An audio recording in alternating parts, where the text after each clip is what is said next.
Hi, this is Greg in Pensacola, Florida. I'd like to welcome you to my YouTube channel. This is part 4 of the modular inn build.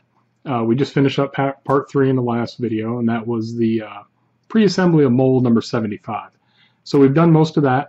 We did make a little mistake at the end. I did cast up another 6-7 runs of mold 75, so I've got some extra blocks to use for the top of the inn pieces. So now we're actually moving into the actual building of the great room.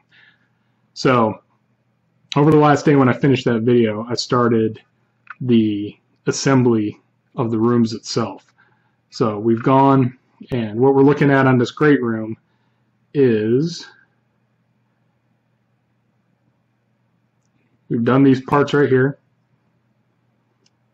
And right here is the beginning of the great room piece. So this is the part that we didn't do too well on there because I sat and glued everything together. So that's the 7 molds. So I've pulled all these pieces aside and have them in an organizer, and I've got enough to get me through, I think, now. So, and if I need to make any more, I'll make them. It's not that big a deal. But this was our first step. So the first step was doing these walls. These 2 walls is going to make the very first corner. And if you look at these red blocks right here, these are blocks that are not going to be glued in, so they're used like a spacer, these little 1/2 inch by 1/2 inch spacer.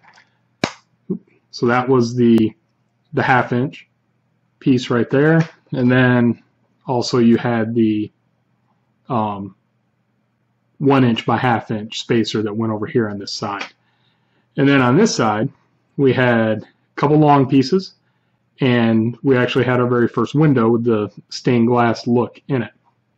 So one of the tips, when we put these blocks together, this set right here, you've got 2 flat spaces on the top and bottom. So let me use one of these with the white on it to contrast it.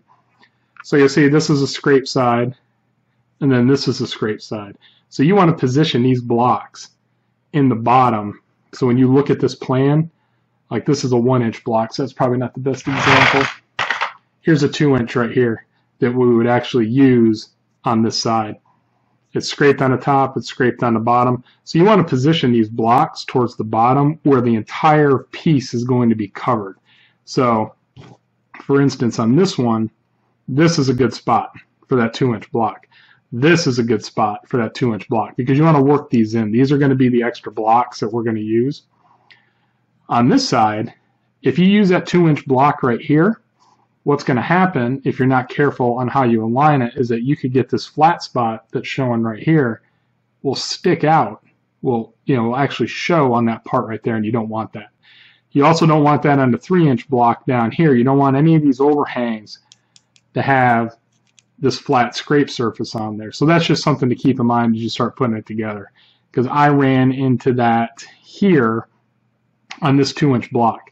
I think I stuck one of these in here, and this little spot, that little 1/2 inch spot right there, had that flat spot on it. So something to keep in mind when you do it. Also, see, I did assemble this piece and this piece, so I'm going to show you that in a minute.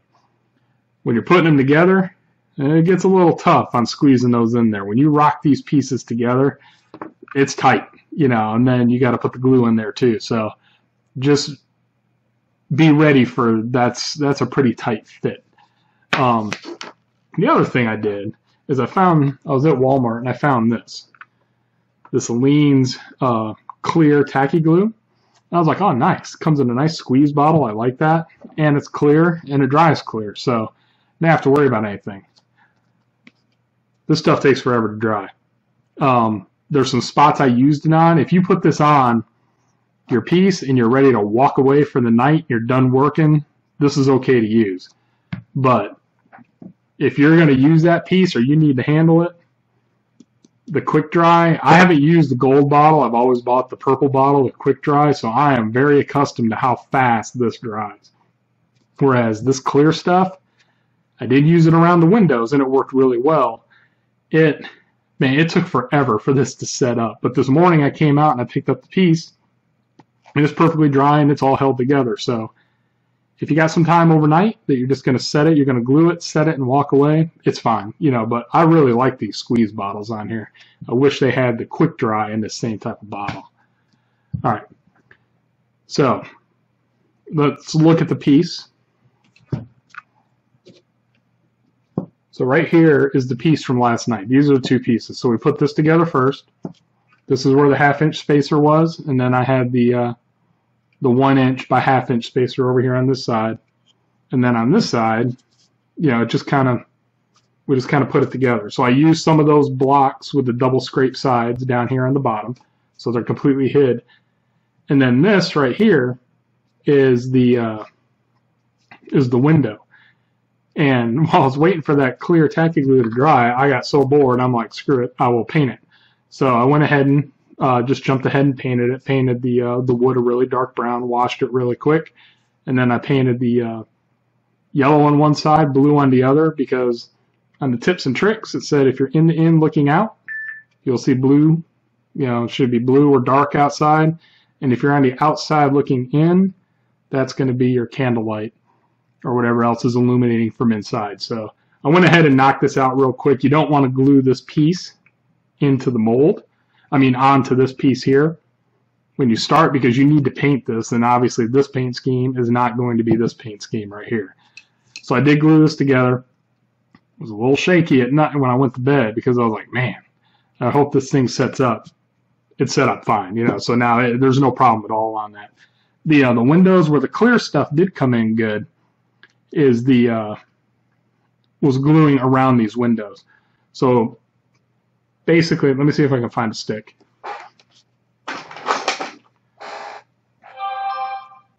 This is the stick I was using. So what I would do is I would take this glue and I would put it in the corner, the 4 corners of each one of these windows, and then just drag it down the sides and edges, and then I'll let it dry.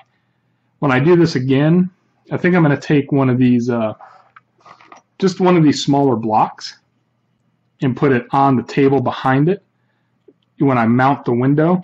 That way, when I have, and I shouldn't be using a round thing to demonstrate this with, but when this is down, I can push this window down on top of that, and I know that every window will be exactly the same height throughout the project.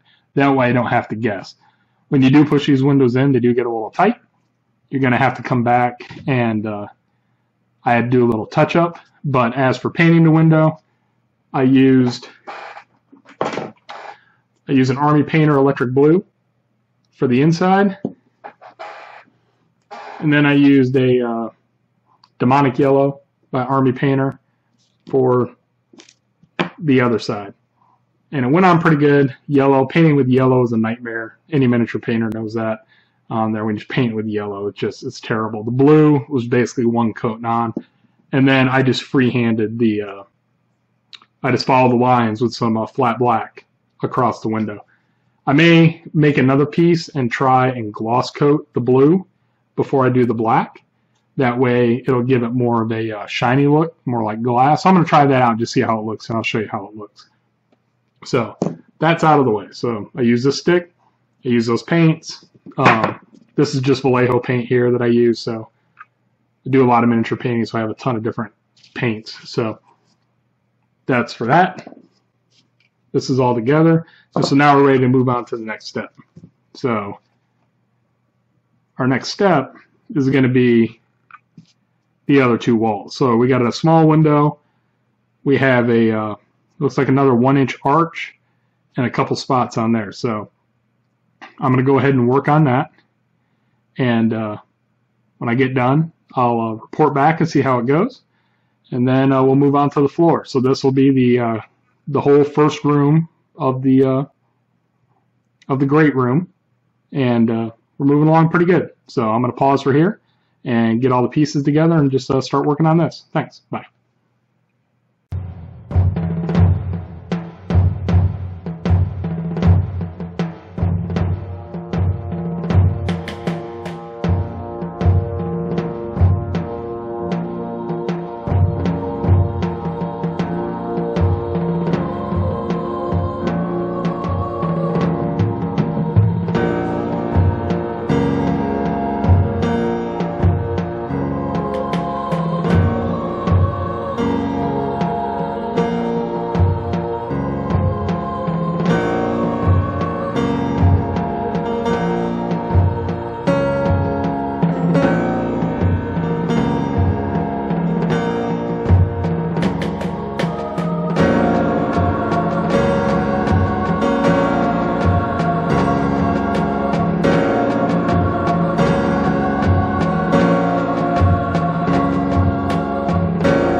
Alright, I'm back. So I probably ran some time-lapse videos of me putting this stuff together. You probably saw it go apart. I tried to keep most of it on frame, so hopefully that all went okay. So what we ended up doing is we ended up creating the these 4 walls, and we put them together. And so we finished that up, so I was ready to move on to the next step. And it looks like we're going to be building the floor that these walls are going to surround on here. So let me zoom in a little bit. Basically, we're going to measure everything out. I did end up going with this pattern for this side, so you got to dig through the box and pull out. You know, there was looks like there's 7 per row times 3, so 21, 22, 3, 25 of these tiles. So you got to go through and pull those out, because I do want to keep some consistency into floor tiles. You don't want one of these, one of something else. You know, well, it's your dungeon. You can lay them in there however you want, but for me, I want to keep consistency inside the room. So I went with this pattern. I pulled out these blocks and glued them to the board. Basically, I laid down a row down this side right here, and then I did basically what Bruce did here. He traced the outline of it. Then I filled it in with glue, and then I started laying the blocks down. So came out pretty nice. So at this point, we have finished to here, and so I'm going to let everything dry, and I should be able to dry fit everything around that foam core during this week. What else we got? Then we're going to move, you know, we're going to dry fit this. We're going to use the hobby knife and cut around it. I've got to get the paint and stuff. I'll pick that up sometime this week and actually start painting on this room. So for this week, it's going to be a little slow. I've got one daughter heading back to college. I've got one I'm moving across the state. So this will be my last recording, probably for 2-3 days, but then I'll be back. I'll sit down and grab the paint and start painting this room up here and get that going. So yeah, the next thing we're going to dry fit, we're going to paint. That'll be all our pieces, and we should be able to glue that together. So, and then we'll move on to building the office. So it's been going along really good right now. I appreciate you guys hanging in there, picking up some subs every day. You guys are moving along. So if you like the video, please like it, please share it, and if you like the channel, please subscribe. Appreciate you guys hanging in there tonight. It's a long video. I don't want to run 15 2-minute videos. I don't like doing that. I'd just rather do an update in one longer video. So if you need to watch it in a couple pieces, that's fine. Come on back. But I try to do one subject area, basically one section will cover a whole video. So like I said, I appreciate you guys hanging in there. Please subscribe, and if you know anybody else that likes the hobby, point them towards the channel. All right, you guys have a good night. Bye.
you.